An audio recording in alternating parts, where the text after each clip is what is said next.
fraud that's most prevalent today is account takeover fueled by phishing schemes and credential stuffing, as well as push payment authorization scams, business email compromise. But at the same time that there's new and emerging fraud, we're still dealing with all the legacy channels. So check fraud is back and is at an all-time high. And we think that's largely due to the fact that we're getting better and smarter with how we combat fraud, so fraudsters are going back to what they know works. The impact on the financial institution is not just the financial loss. It is the reputational damage to the financial institution, it's the operational burden, it's the damage to the customer relationship. And most importantly, what we're seeing now is it's the inability to be on your front foot as it relates to innovation. So we really see fraud as the great inhibitor to growth and innovation. And so as we think about using the right side of the balance sheet, we want to grow deposits, that's how we're going to organically grow. We've got to have the right fraud tools in order to enable that. The hallmarks of a top tier fraud detection system really have three things. They can see fraud early, so they have the behavioral signals. They can stop fraud in real time, and they have the operational prowess to deal with fraud when it does get through.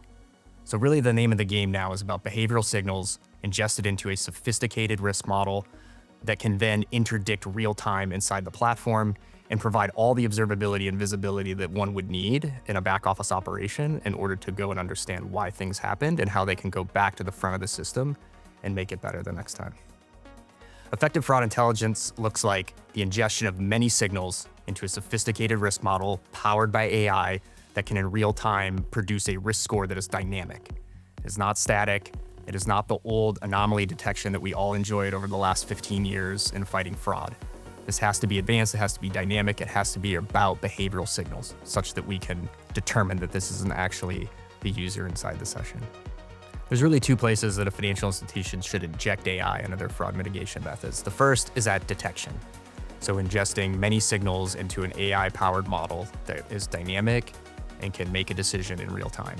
The second is operationally, where we can use agentic AI powered by an LLM to take a fraud investigation, for example, all the way to the 5-yard line such that a back office employee can pick it up and take it the rest of the way.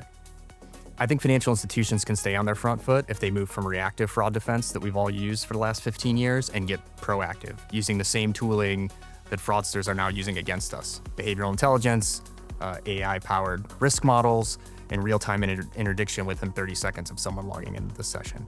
We're gonna need all that sort of advancement in order to continue the fight against fraud. When financial institutions get the fight against fraud right, they don't just stop fraud losses, they protect digital trust and they protect the relationships of the financial institution.